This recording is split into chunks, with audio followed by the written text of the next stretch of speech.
All right, time to turn our attention to a critical component in the pre-launch operation, and that's the weather. It was a beautiful day today on the central coast of California, and fortunately, we also have a beautiful launch weather forecast. So let's take a look at the satellite, and you can see the clear area as we shift from day into night. That's California in the center, of course, and that peninsula there, that's where we're launching the rocket.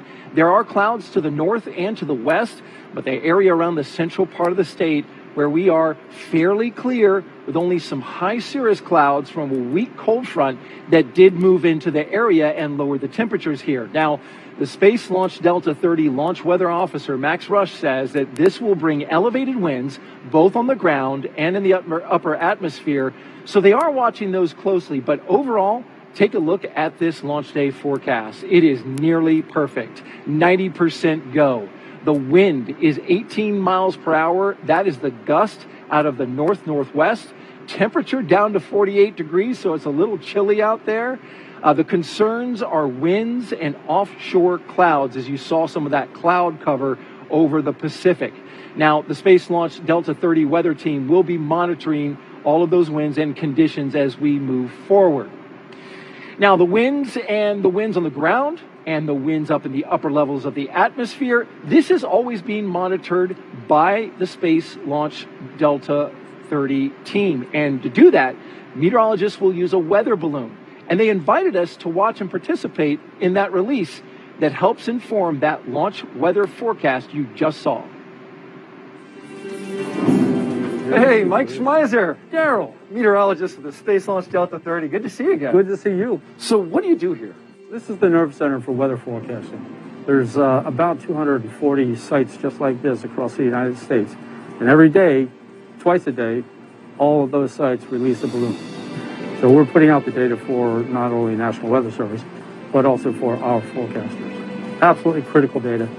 Can't do weather forecasting without it. Once you get the data, then how do you look at it and study it? So the data comes in 5,000-foot blocks. Each one of these dotted lines shows 5,000 feet. As it comes in, it takes about 5 minutes for that data to come in. And this is the wind speed and direction. So I understand you're going to be releasing a balloon in just a few minutes? Yeah, absolutely. In fact, I've talked to the guys out there, and they said you're good to go to be the guy to release it. You're going to trust me with a weather balloon? I trust colonels with weather balloons, so I'll trust you. All right.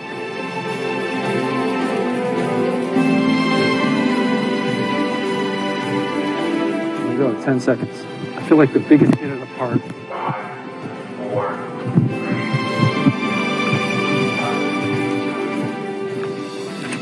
Perfect. Interesting fact about that balloon you just released, when it gets up to 100,000 feet, it'll be about the size of a Greyhound bus. That's incredible. Yeah. Wow. Well, Mike, thank you so much for having us out here. Really enjoyed it. I'm really glad you came out. Thanks. Took me back to being a kid and just releasing a balloon into the air. Thank you to the 30th for doing that. Now, most of the spacecraft NASA builds are intended to operate for many years or even decades, but not the DART spacecraft. It was built to be destroyed. So let's check in now with Raquel Villanueva, just about 5 miles away from us at a launch viewing location with more. And Raquel, looks like you got a little bit of a crowd behind you. That's right, Daryl. There is a crowd of about a couple hundred people behind me getting ready and braving the chilly temperatures to watch this launch. And right next to me is DART Deputy Mechanical Engineer Lisa Wu to talk about how the spacecraft was built. Thank you so much for joining us today. Of course. Thank you for having me. So explain to us how DART was built and tested and designed. That is a great question. So DART was built from the inside out. We started with components on the inside, including boxes such as our avionics that had the smart nav system or algorithm built by APL. Woo! That's basically what's going to autonomously take us to the asteroid. So once we tested everything on the inside, we closed up the box and we started doing everything on the outside. So we installed and integrated our solar arrays, our ROSAs, as you will roll out solar arrays. And then at that point, afterwards, we put on our Nexi engine, which you can see here in the video. That is our Nexi ion thruster, which is pretty cool. We closed up the spacecraft with blankets to keep the spacecraft nice and warm. And from there, we had to take it through a series of very vigorous testing, including vibration testing and thermal vacuum chamber testing. All of this was really cool. One of our last things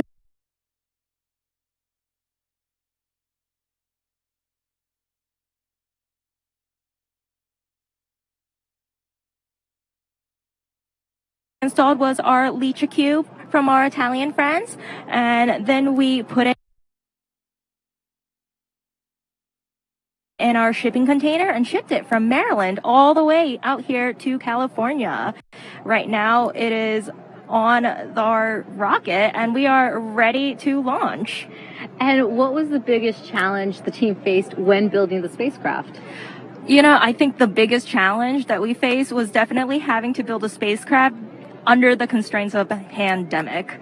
That was super difficult because building a spacecraft in itself is hard, but with pandemic and all the restrictions, it was really hard. But, you know, the team adapted. We did things very virtually. We did procedures online. We did shift work. And in the end, the awesome team we had made a spacecraft. So, hey, that's why we're here today. Great. It's great to see you here now, and I'd just like to thank you for your time today, Lisa, and I will send it back to Daryl. Kel and Lisa, thank you both so much. DART will take flight on a pre-flown SpaceX Falcon 9 rocket from Space Launch Complex 4 here at the Vandenberg Space Force Base. But once again, this pre-flown booster will make another return from space. For more on that, here's SpaceX engineer Jesse Anderson. It was almost exactly a year ago when the Falcon 9 booster set to carry NASA's DART mission first took flight. On November 21st, 2020 at 9:17 a.m. Pacific time, Falcon 9 lifted off from Vandenberg Space Force Base here in California, carrying the Sentinel-6 Michael Freelick mission for NASA to its targeted orbit. Following that launch, the Falcon 9 booster returned to Earth for a land landing on the pad just adjacent to where it had lifted off from roughly 8 minutes earlier. This same booster recently flew a Starlink mission in May of this year from our Space Launch Complex 40 pad out in Cape Canaveral, Florida, landing back on our drone ship, Just Read the Instructions, in the Atlantic Ocean. Now today, this booster will make its third flight from the pad, where it all started with the launch of NASA's DART mission. Roughly 2.5 minutes after liftoff today, the Falcon 9 first and second stages will separate, and the second stage will ignite its single Merlin vacuum engine to carry the DART spacecraft to an interplanetary trajectory. The DART spacecraft will separate approximately 56 minutes into flight and spend the next 11 months cruising to its intended destination. Following stage separation, the first stage will make its way back to our autonomous spaceport drone ship called Of Course I Still Love You, which is currently stationed off the coast of California. Now, keep in mind, it can be tricky to maintain the video feed as the booster makes its way back to Earth, but fingers crossed, we'll get some great views as it completes its third trip to space. That's it from us here in Hawthorne. Now back to you in Vandenberg. All right, thank you very much, Jesse. And now time to check back in with the launch team at the Mission Directors Center to see how the countdown is progressing. Maria and Denton, that booster looks very familiar. I was out here a year ago, and it looks great on the pad, though you can tell it's been to space. Yeah, you sure can, and that's what we like to see. You know, the reuse is so exciting. And Denton, I know you talked about this already, being a first for the launch services program, but you really were able to get a lot of insight from the reuse that you saw with cargo missions and the commercial crew missions for NASA. And so you're just building upon that. And it's really great to see. There's a live look again at the pad. And now we can see the liquid oxygen venting off the side of the Falcon 9 rocket. Fueling began about 9 minutes ago. And so the count has been really quiet these last few minutes, and that's a good thing. Yeah, absolutely. I mean, that's what you want. You want an uneventful count. That means everything is going well. We're moving along in the count, progressing, and being where actually we're supposed to be at this point in time. So that's what we want to hear.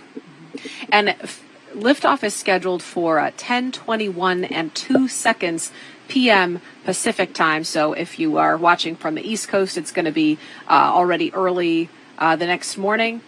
And there's a special reason why SpaceX fuels this close to liftoff. Yeah, and that's because they use densified propellants, which are very, very cold. And so they fuel this close because they don't want it to warm up too much. And you want to keep it down in those really cold cryogenic temperatures prior to liftoff. And SpaceX has gotten very good at that, at fueling this late in the game. They're very efficient at it, and it's just a normal part of the process at this point.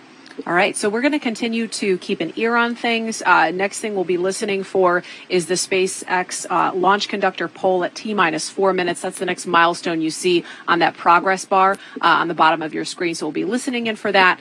And for now, we're going to toss it back over to Daryl and Kelly. All right, thank you very much, Marie and Denton. And now we want to get back to the science of this mission and talk a little bit about the what if, Kelly.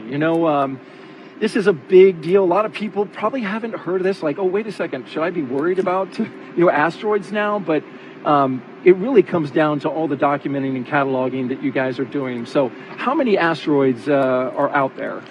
Right, well, NASA-funded telescopes are responsible for most of the near-Earth asteroid discoveries, which now number 27,532, according to the Center for Near-Earth Object Studies website. Okay, well, and that's an up-to-date number. It is. So what about the asteroids that we don't know about?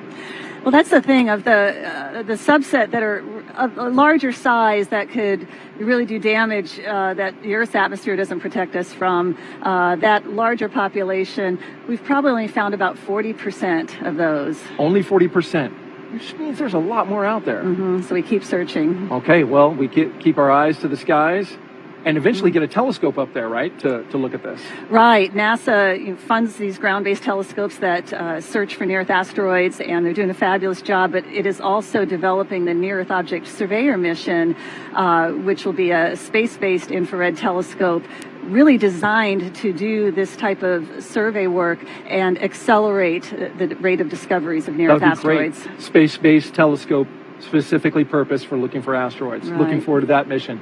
And so what if there wasn't enough time, though, to knock it off course? Well, earlier, NASA's Raquel Villanueva talked to two key people about how FEMA and NASA are working together on this. While there's currently no threat of an asteroid or comet heading toward Earth, there is plenty of work being done to prepare for a potential threat. I'm here today with NASA Planetary Defense Officer Lindley Johnson and Leviticus Lewis with FEMA to talk about some of the measures being taken. Leviticus, Lindley, thank you for joining us today. Glad to be here. Yeah, you're welcome. Now, how do your agencies work together when it comes to planetary defense? Well, we at NASA are tasked with trying to find any impact threat that might be out there, any asteroid or comet that is close enough to Earth that it could impact us, and then be able to determine when and where that impact might occur so that we can inform the emergency response community if we don't have enough time to do something about it in space. FEMA is the federal interagency coordinator and also an all hazards organization. So planetary defense is just one more thing on our list of hazards that we should be prepared for. One of the many emergencies. Now, Lindley, if there were to be an asteroid that posed a threat to Earth, what is being done to discover and track this? Well, NASA and the Planetary Defense Coordination Office sponsors projects around the country at observatories and universities, space institutes that are searching the skies every night to find any asteroid or comet that could be an impact threat to the Earth in the future. We want to find them far enough in the future that we have a chance to do something about them, like use DART to deflect them off of that impact trajectory. But if the time is short and we're not able to do that, then an asteroid impact is just like any other natural disaster. And so the emergency response community needs to know when and where and what the effects could be. And if an asteroid posed a significant threat, what steps would be taken next? Well, we collect as much information as we can about the asteroid through the remote observing and determining the composition and size. It might be small enough that Earth's atmosphere would disintegrate it, but if not, then there could be damage at the surface. We want to be able to appraise the emergency response community how extensive those effects might be, what kind of area might be impacted by this natural disaster. And Leviticus, how would FEMA work with NASA if this type of scenario were to happen? So we're not going to be changing our procedures exactly, but we want to make sure we account for the differences in the science and in this particular scenario. So it'll be another emergency added to the list of things we handle every day.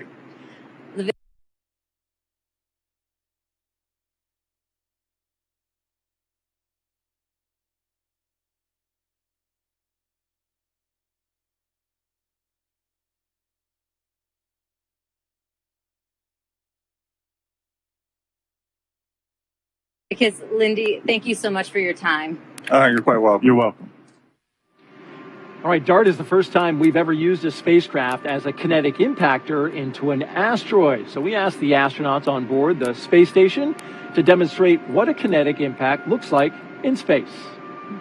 Hi everyone, I'm Thomas Pesquet and I'm with my favorite astronaut, Shane Kimbrough, up here on the space station.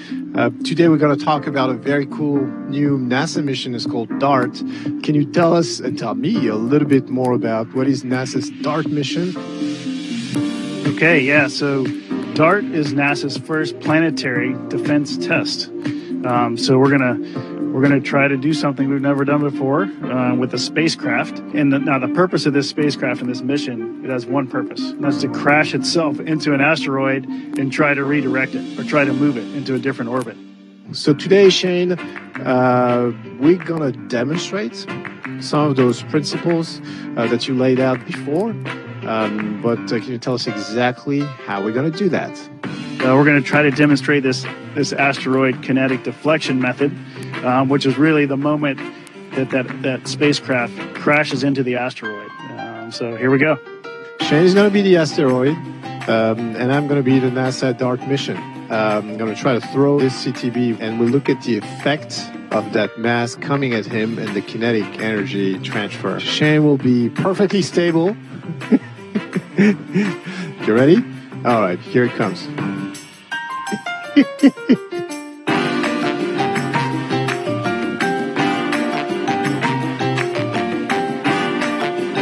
I've redirected Shane successfully. Pretty good. A while ago, we got out the door and we got some new solar arrays here on the space station. And so the same technology we have here now on the space station is going to be used to power the DART mission on its way to this asteroid. ROSA, in case you didn't know, but you knew, it stands for ISS Rollout Solar Arrays. So we got a chance to go outside and install the very first two of these new IROSAs, or Rollout Solar Arrays, on the very end of the space station, out on the port side. These are different because, for one, they're much lighter and smaller. To me, they look very fragile when we were picking them up and moving them, but they're rolled up. So when they launch, they're kind of rolled up into a compact cylinder, which is great for launch conditions. And then once they get up on the space station or in space for a satellite or something, they can then roll these things out to be useful. And so the same technology we have here now on the space station is going to be used to power the DART mission on its way to crashing into an asteroid. So that was pretty fun early in the piece, watching Shane get knocked into the side of the International Space Station. But is that how kinetic impact will work on an asteroid that's in orbit? Well, the nice thing is the laws of physics are the same in deep space as they are on the International Space Station.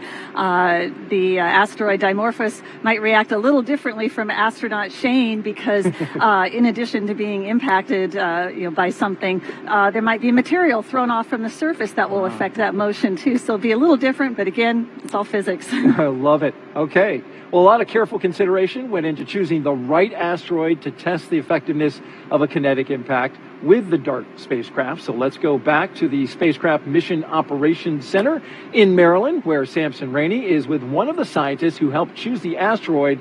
But first, Samson has the latest from the DART spacecraft team as they prepare for launch.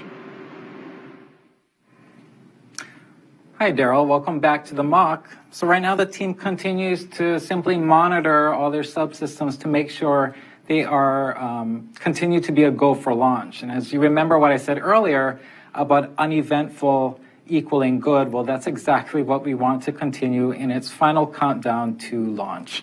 But of course, we're only seeing the tail end of what has been a lot of work to get to this point tonight. Throughout the year, the team here has been rehearsing for what are called anomalies, which are instances where a problem arises. So say a ground-based antenna goes down. Well, the team has spent a lot of time flexing its responsive muscles to that and other scenarios. These rehearsals were happening as recently as a few days ago to give the team an upper hand to tackle any challenges that may come its way. So I just wanted to pay homage to all the engineers and technical experts that have been working hard to get us to the main event, which we all know is Impact with Dimorphos. That said, I want to switch gears a little bit and talk about the science behind the mission. And here to talk with me is probably the best person for the job is Andy Chang, which is DART's investigation team lead. Andy, why don't you tell us about our target asteroid and why we chose it? Yes, DART is the Double Asteroid Redirection Test, and it's a test of a kinetic impactor, a double asteroid that looks like this model. And what it is, it's two asteroids in orbit around each other. And DART will come and hit the moon of this system and change the orbit of the moon around its primary. And it will do that because we can measure the change in this orbit with ground-based telescopes. And that works like as follows. When the two during the course of the orbit, the two objects move in front of and behind each other, and each time that happens, the amount of light that you see from the system makes a dip. And so we time these dips in the light very precisely to measure the orbit period. Great. Well, thanks, Andy. I heard you dreamt this up in your basement. And, 2 weeks ago, I conquered a video game, and I feel like we're on, equal footing now. So what do you think about that? Of asteroid missions launching this year and next to explore asteroids. Let's go back to our launch viewing location and join Raquel Villanueva, who is with a special guest. And I guess the crowds out there have grown a little bit, Raquel? Yeah, that's right, Daryl. The crowd is growing, and you can hear the excitement building behind me as they get ready for launch. And joining me now is NASA Science Associate Administrator Thomas Zurbuchen to talk about what DART means to the agency. Thank you so much for joining us today, Thomas. Good to be here, Raquel. Good to be here. Exciting. Now, can you tell us about DART as NASA's first planetary defense test mission and how this mission will change how we explore space? So first of all, everybody should be sure to know that this is not the first, not only the first and only mission, but really the first of many missions that we're going to do in planet defense. The second one we're already working on, which is to find the other 60% of threatening bodies. What's also exciting, though, is that this mission carries technologies we're going to use for exploration of the outer solar system, perhaps sample returns to comets, asteroids, or visiting the moons out there, the amazing worlds that are there. And that kind of brings me to my second question. How is DART different from other NASA asteroid missions like Lucy or OSIRIS-REx? So first and foremost, we're not crashing those at all, and certainly not intentionally, and actually no chance of that. Look, the other asteroid missions are all about learning from these asteroids about our history, the history of the solar system.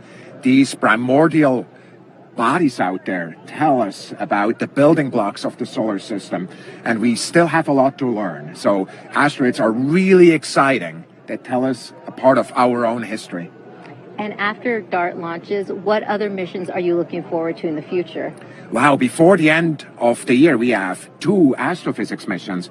A small one focused on X-rays, the violent universe, kind of black holes and exploding stars. And then the biggest mission we've ever done, the James Webb Space Telescope, mission in the making for 20 plus years and part of dreams of thousands, if not 10,000s of astrophysicists worldwide. That's still before the end of the year and many more next year. It's a busy end of year ahead. Thank you so much for joining us, Thomas. Thanks to you. Back to you, Daryl. All right. Thank you both for that. And back inside the NASA hangar here. But by the way, that's the little box that DART came in. I just want to point that out back there. Isn't that great? That's awesome. I mean, this is where we keep the box for DART. But we don't want DART to come back into the box. No. We want to go to space. Hey, talking about your office, the Planetary Defense Coordination Office, you got the little patch there. In fact, I was observing a little Latin phrase at the bottom. What does that say? Hic servare diem, which means here to save the day. So. Here to save the day. How about that? Right. What is the team doing to save the day? Well, I manage the Near Earth Object Observations Program, which which funds projects to find and track and characterize near-Earth asteroids. So, like at the University of Hawaii, the Pan-STARRS and ATLAS surveys and management of NASA's Infrared Telescope facility, or at the University of Arizona, the Catalina Sky Survey and Spacewatch. And Spacewatch actually discovered Didymos, the target of the DART mission.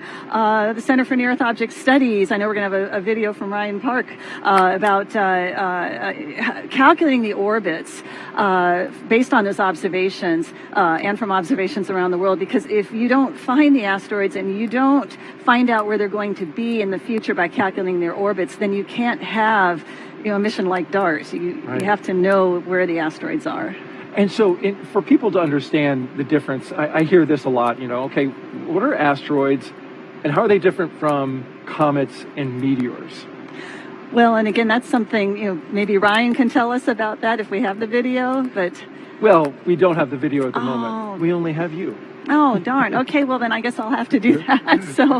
So asteroids are the objects in space. Anything like larger than a meter in size, rocky object, that's an asteroid. Smaller, they're meteoroids, but those are asteroids in space. When asteroids or meteoroids enter Earth's atmosphere, and you see that streak of light as it heats up in the atmosphere there. That phenomenon, that visual phenomenon, is called a meteor. And then the pieces that survive to the surface, those are meteorites that you can go and pick up and then go study in the lab. That was like the one in Russia. That was a Yes, exactly. Some meteorites left over.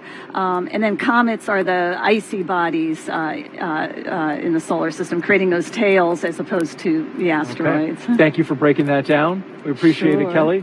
And of course, folks, stay tuned after liftoff for an entire hour-long show. We're going to break down the DART mission from A to Z, as well as the spacecraft. And then Kelly will also help us understand what a close approach asteroid is, if you kind of have heard reports about it. She really gives a great visual. We'll check that out in a little bit. And we'll find out what other missions are being planned for other countries to protect this planet. Until then, let's join our commentators, Marie Lewis and Den Gibson, inside the Mission Director Center to take us through liftoff. All right, thank you, Daryl. It is now at T-minus 8 minutes, 12 seconds and counting. There is a live look at Space Launch Complex 4 East at Vandenberg Space Force Base on the central coast of California. We can see white clouds billowing around the Falcon 9 rocket, standing 230 feet tall at the launch pad. The fairing holding the DART spacecraft another 43 feet. On top of that, the DART spacecraft, only the size of a vending machine, tucked safely inside that fairing. And that venting going on is normal venting of liquid oxygen off the side of the rocket as we are well into the fueling process and just T-minus 7 minutes, 30 seconds away from liftoff of NASA's very first planetary defense test. Yes. And some of the cloud you see coming off of the vehicle there is because the liquid oxygen in the tanks are just so cold. So it's really, the air is really condensing around it, and that's what you're seeing, some of that vapor there coming off of the vehicle. And coming up very shortly, we will be hearing the call up for stage 1 engine chill has started. And basically what that is, it's basically getting the engines ready for engine start. It's going to reduce some of the thermal stress on the engines, and that's really what's happening there. And that should be coming up shortly here in a few minutes.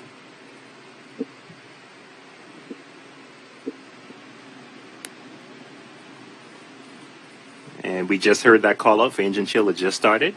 And the next event that'll be coming up will be the stage 1 RP1 load complete. And that's basically they're just topping off the fuel tank on the first stage of the vehicle. Shortly after that, the DART spacecraft will transition to internal power. That happens right around T-minus 5 minutes. And liftoff time tonight is at 10:21 and 2 seconds Pacific time.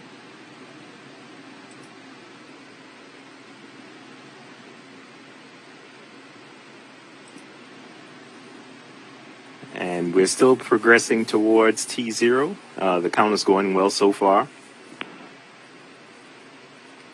Everything is progressing well. And at this stage in the game, coming up soon, the other thing you will start to hear discussion about the strongback. And basically what the strongback is that fixture you see on the side of the Falcon 9 there.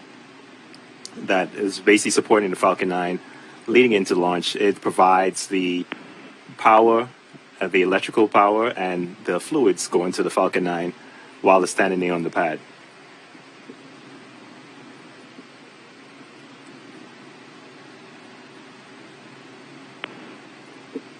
And we should be hearing... Spacecraft is on internal power. We just heard a call out for spacecraft on internal power. It's good news, exactly what we want to hear. Our view a little bit obstructed right now by the venting off the side of the rocket. And that structure you see just to the right is the transporter erector.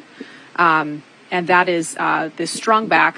It's hard to see behind the venting, but there are a couple of arms kind of clamped around the top of the second stage of Falcon 9 that will be opening shortly as that strongback begins to recline just a couple of degrees in preparation for liftoff. Yeah, and one of the call-outs you may have heard is the tanks are pressurizing for strongback retract, and that's really just they're pressurizing the tanks to make sure the vehicle is structurally sound so they can remove that support from the Falcon 9. And it may be a little bit difficult to see the retraction here because of the fog that's around the vehicle right now.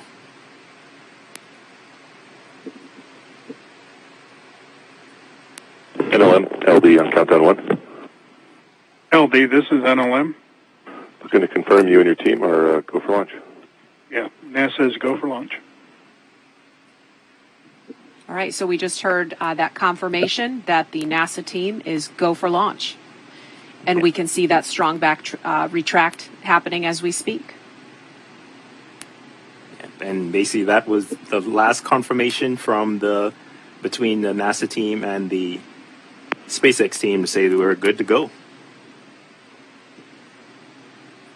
And go ahead. And next milestone you hear coming up would be the stage 1 LOX load complete. And that's basically topping off the oxidizer tank on the stage 1. And that should be coming up here shortly. And you can see a little bit better on your screen now that the... Stage 1 LOX load complete.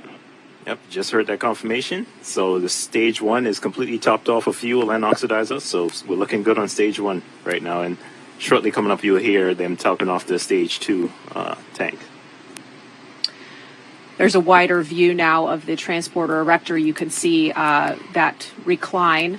And as we get into those final seconds before liftoff, we will see that recline even further, all the way to 45 degrees just before liftoff, clearing the way for DART to take flight. Yeah, and as you see, the strongback is tilted back a little bit. You see some cables that are still connected to the Falcon 9. Those are the umbilicals that are still providing power and fluids to the Falcon 9. And at liftoff, they will disconnect, and the strongback will move even further out of the way and to give it a nice clearance when it takes off.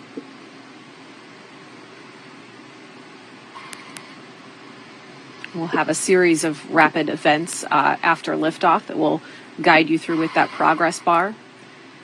And Falcon 9 will have 2 burns for this mission.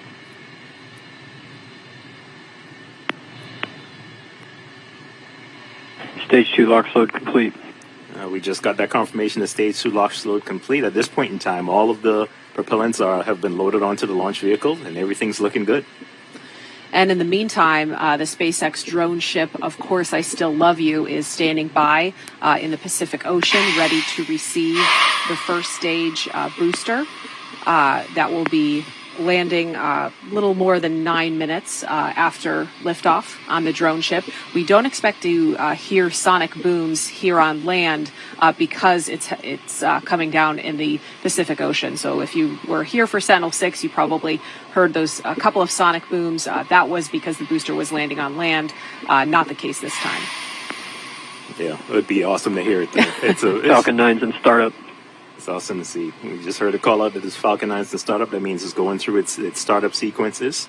The flight computer is taking over and it's going through its process.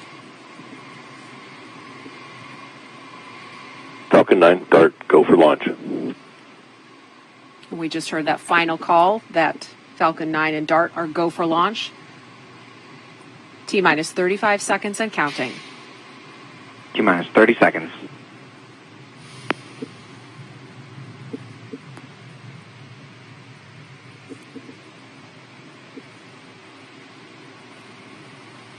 T-minus 20 seconds. T-minus 15. 10. 9, 8, 7, 6, 5, 4, 3, 2, 1. And liftoff of the Falcon 9 and DART on NASA's first planetary defense test to intentionally crash into an asteroid. So we're getting a nice view of the onboard cameras from the Falcon 9. So you can see it looking towards the aft end of the first stage. And you can see those engines coming to life. Stage 1 chamber pressure is nominal. And Falcon 9 will be reaching max Q in just seconds, the moment of peak mechanical stress on the rocket.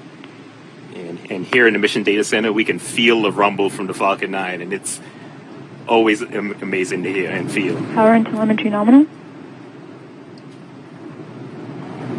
Everything looking good right now. It's really shaking the building where we are. Vehicle supersonic. Just heard that call out for supersonic. Going faster than the speed of sound.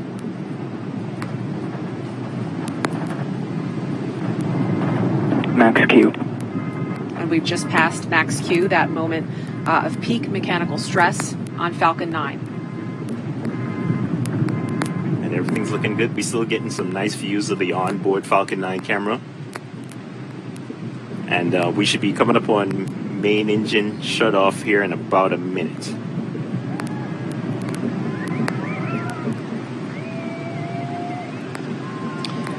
So far, everything's looking good. All reports are nominal. INVEC chill has started. We just heard the call off impact chill, so that's where it's getting ready to prepare second stage for engine ignition. Now that main engine cutoff, or MECO, we expect at T plus 2 minutes 30 seconds, and then almost immediately after that, the first and second stage of Falcon 9 will separate, followed by the stage 2 first ignition, and then shortly thereafter, the jettison fairing at about T plus 3 minutes 8 seconds.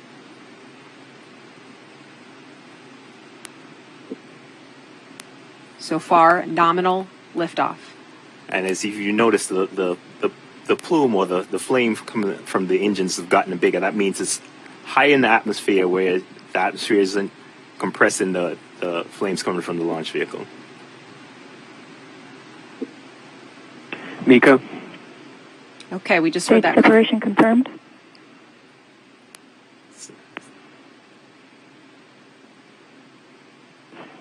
INVEC ignition. So we just got confirmation of MECO, stage separation, and stage 2 ignition. And so this is a view of the stage 1 Falcon 9 booster. You can see those hypersonic grid fins beginning to extend. The shot is a little bit dark, but you can see them extended out from the base. Bearing separation confirmed. Of the booster, and we just heard confirmation that the jettison fairing is complete. And those hypersonic grid fins help guide the Falcon 9 booster back down towards Earth. Again, it's heading towards the Of Course I Still Love You drone ship. Stage 2 on nominal trajectory. So we just heard everything's looking good for stage 2. You heard the positive confirmation of fairing jettison. And the Falcon 9 booster will be coming back. They'll be doing 2 burns. They'll be doing a boost back burn to get it closer to the Of Course I Still Love You, that's sitting about 400 miles south of where we are, off the coast of Baja, California. And then they'll do another burn when it's coming in for a landing.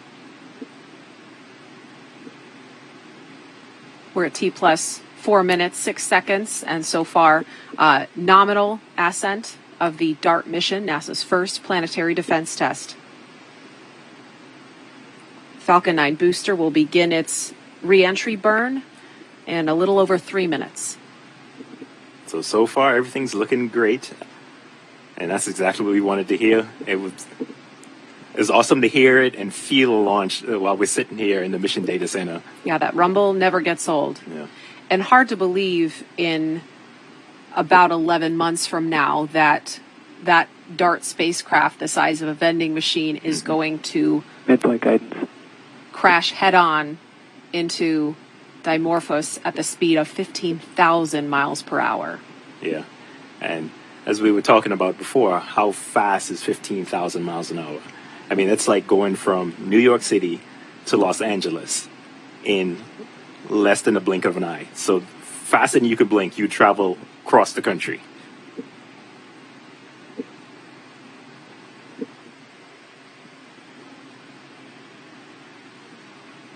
So right now we're getting a good video. That's looking at the interstage. We're obviously having some technical issues with some of our video feeds. Stage 2 on nominal trajectory. Trying to get those feeds, get those kinks worked out so we can get those views back for you. But in the meantime, we will continue to talk you through everything that we're hearing. We can't see those views, but we are hearing that everything is nominal and on track. Yeah.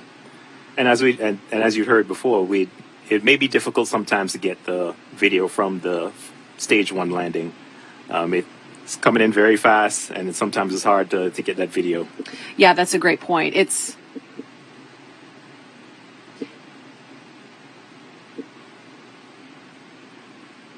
okay. We can see, and we see a view there. It's just very dark out.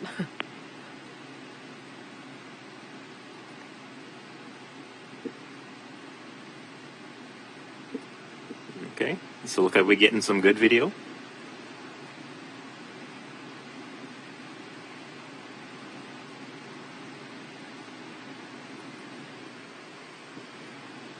Stage 1 FTS is safe. Stage 1 entry burn startup. All right, so we got stage 1 coming in.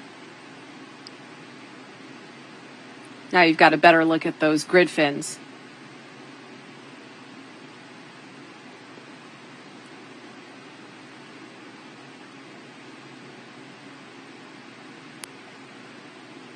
It's always amazing to see